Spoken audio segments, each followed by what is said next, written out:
check. Yep. Testing. Keep on. Test. Terrence going back. 1, 2. Hello. Hey.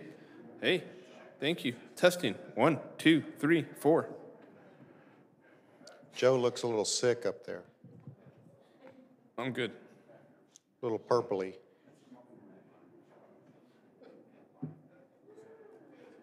Am my the lymph sync okay? Testing. 1, 2, 3. Check. Check. It's out a little bit. Check. 1, 2.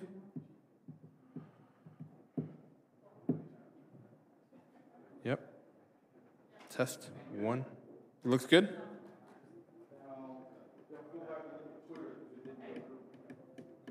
Can I get off the stage? Okay. You know, they have those as well. So we know who we're playing. You know, Dabo's done an incredible job of building a consistent elite football team year in and year out. But we know what we're going to get, and that's the great part about it. So our guys are excited about the opportunity, and we continue this journey that we've been on since January. Brian, you've made some significant changes in the way you approached your program. You talked to your players, you listened to them. Those adjustments in the way you relate, your involvement with all aspects of the team, what's it like for you now to at least in some level see that pay off in this opportunity to make the playoff?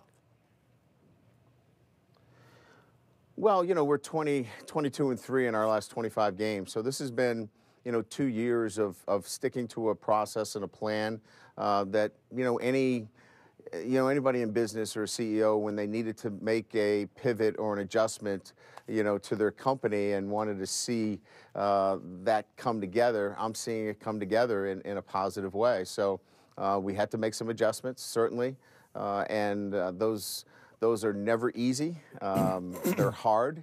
And to stick with them, I'm proud of our staff and our players that they have been consistent in their approach to the adjustments and changes that we've made.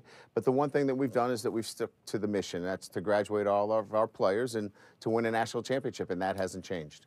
Brian, congratulations on this. Look forward to seeing your team compete against Clemson in the Cotton Bowl coming up on December 29th. Congratulations, my friend. Thanks, Reese. Appreciate it. All right, Brian Kelly, head coach at Notre Dame. We take a look at the Fighting Irish and their road to the championship. Brought to you by Mercedes-Benz. Undefeated regular seasons in the last half-century. Lou Holtz won the last national title for the Fighting Irish in 1988, 1973. They had an epic game against Alabama in the Sugar Bowl and won the national championship in the Associated Press. Now 2018, they'll take on Clemson in the college football playoff era. Notre Dame, do you see a big difference in what level of challenge they'll give to Clemson as compared to what we saw in 2012? It'll be better. 2012 was bad. This is a better Notre Dame team. This is a more skilled Notre Dame team. And I think just what Coach said is right, the quarterback spot. I don't think Ian Book is he isn't the dynamic player like Kyler Murray or Tua or even Trevor Lawrence. But he's a point guard. He's a distributor. He'll get the ball out of his hands. They got big wide receivers on the outside they can take advantage of. And I'll say this, their passing game versus Clemson's secondary will decide the ball game. Nobody's going to line up and pound Clemson. I don't think any of us think that will happen. But I think now with Ian Book at quarterback in the system playing these games, spreading the ball around, go after Clemson's safeties a little bit in the back end, I think they'll have a chance to have success and keep the game close. Brian Kelly's one of the best coaches in America, and it showed in the USC game in the second half, the adjustments they made.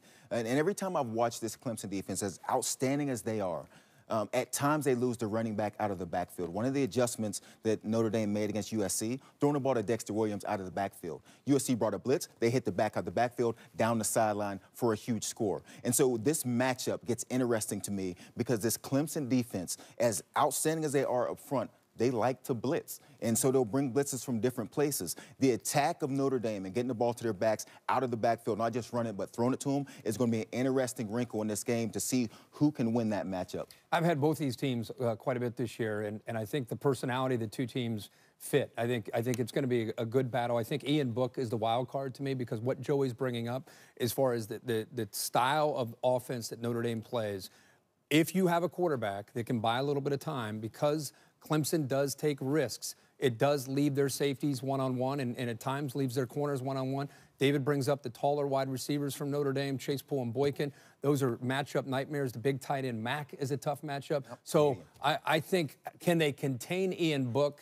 Can they slow down Dexter Williams, try to get Book into obvious passing situations? I think will be a big factor. Tell us about Claypool. Just shout out to Chase Claypool. He's Canadian, by the way. I just want to get that in real quick before we continue.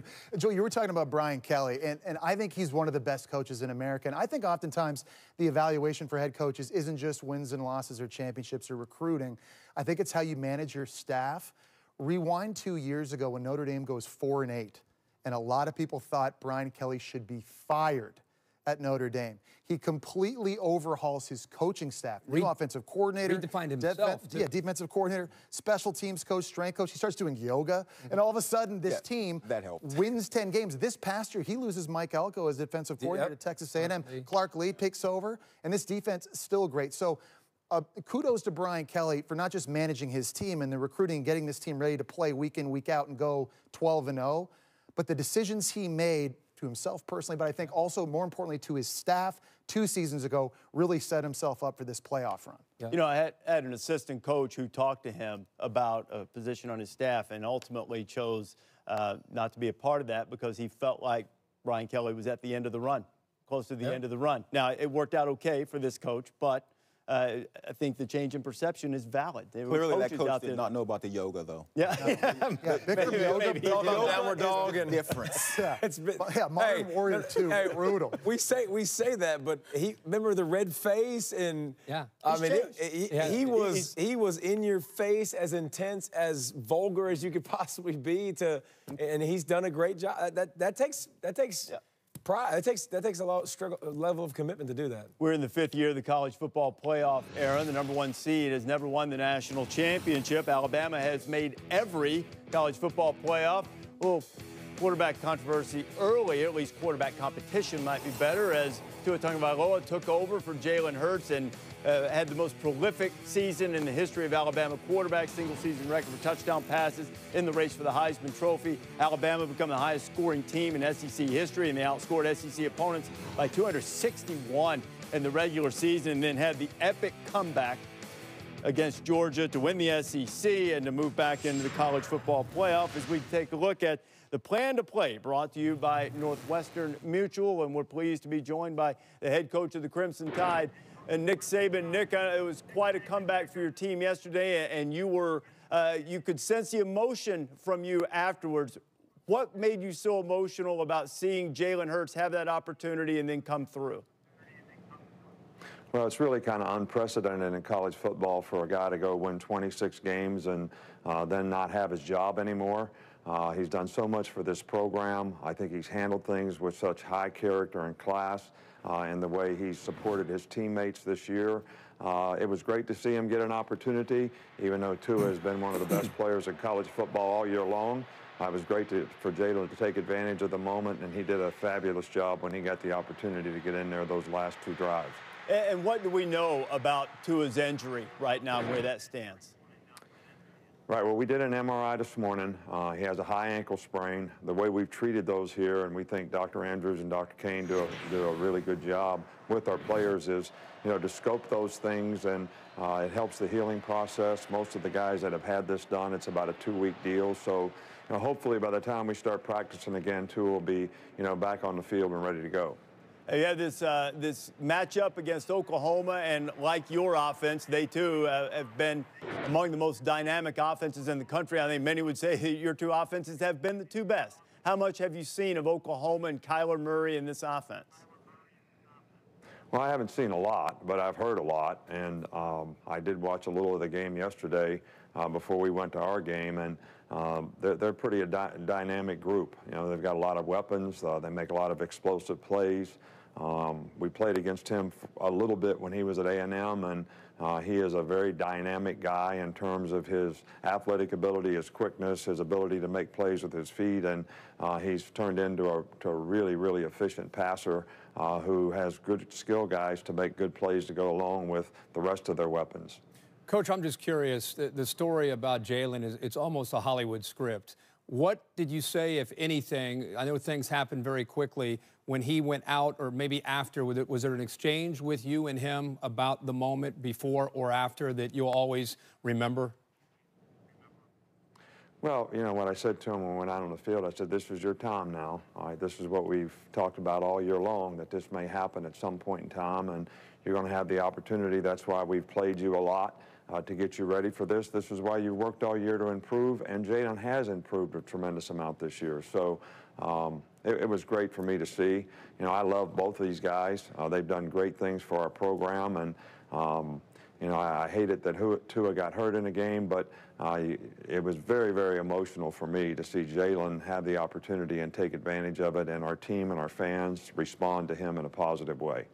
Along those lines, Nick, as the last Hail Mary from Georgia fell incomplete, the camera cut to you, and Jalen reached in, sort of kind of hugged you and said something to you. In that moment, do you remember what he said? You know, I didn't, because I was in a position for some reason that I couldn't see whether the ball was incomplete. I saw it get tipped, but I didn't see where it went. So I didn't know if they caught it, we caught it, nobody caught it. So I was a little bit like, you know, and we've lost games. I've lost games as a defensive coordinator and head coach on those, and won games on those kind of plays. So I never take them for granted. So I wish I would have hugged them back, and I certainly would have if I'd have known that ball was incomplete, but it took about 2 seconds for me to figure it out. Well, your team had blown out everybody, and yesterday was a completely different type of test. How does that benefit your team going into the playoff? I think there's a lot to learn, but I think people sort of characterized our team as a little bit of front runners because we always got ahead in games and didn't ever have to play from behind, really didn't get in that many close games. But I think this, you know, says something about the competitive character of the team, because we didn't execute extremely well in the game on either side of the ball, but played hard, kept fighting, and got the momentum of the game in the end and made a great comeback. So I think this speaks something about what this team is capable of when they get in a tight game or they get behind in a game. They can show the resiliency to come from behind. And Nick, congratulations on making the playoff again. 5 years of the playoff and 5 times you've been involved. And congratulations on the SEC. Look forward to seeing you in Miami. All right, thanks, guys. Have a good day. All right, Nick Saban, 13-0 again. #1 seed, hasn't won it yet. You know, they did something a little bit different last year. They got their guys fresh. It certainly paid off for them. And you wonder, because he's talked about mental fatigue, whether that team needs a little a mental break right now before the playoffs. I think physically, too, because they grind harder than anybody else in their preparation for a game on a Saturday. And I think this team probably benefits the most, not just physically, but emotionally and mentally, because of the way they prepare for an opponent. I'll tell you what, I think that we keep talking about Kyler Murray and what he can do to the Alabama defense. I think on the other side, I wonder if this is going to be one of those games potentially like the Big 12. Remember we saw Georgia play Oklahoma last year, and we thought, all right, now we'll see how the Big 12 does against the SEC. And Baker went up and down the field for much of the game until in the second half. Now we get a chance to see another Big 12 high-profile offense now against Nick Saban. I can't wait to see that, but also can't wait to see the other side of the football. And I think that's important, because the hardest thing to do, and you could tell it shell-shocked Georgia last year, is to prepare for the tempo. It's not human. Like, it is not. There is no amount of practice. You can get 2 balls out there, and you can go over here, and you can go over here. They run plays so fast, and with they know what they're doing, with great execution, and getting those first downs, and then getting you again, and tempo you again. It's always, to me, like Georgia in the second half, once they realized the tempo and got settled in, got their calls, they played a lot better. So that first half of the game, the preparation now, getting people healthy, you better tempo the crud out of practice. And I'm not telling Nick anything he doesn't know. I'm just saying, like, that's the biggest deal, is that pace is, it takes your breath away and it suffocates you. I think one of the things, at least Alabama has going for it, though, in this game is they've got an offense that's explosive enough, they feel like, to score, I think, with Oklahoma. And we'll have to see what the injury situation is at quarterback, if Tua is good enough to go. I guess the good news for him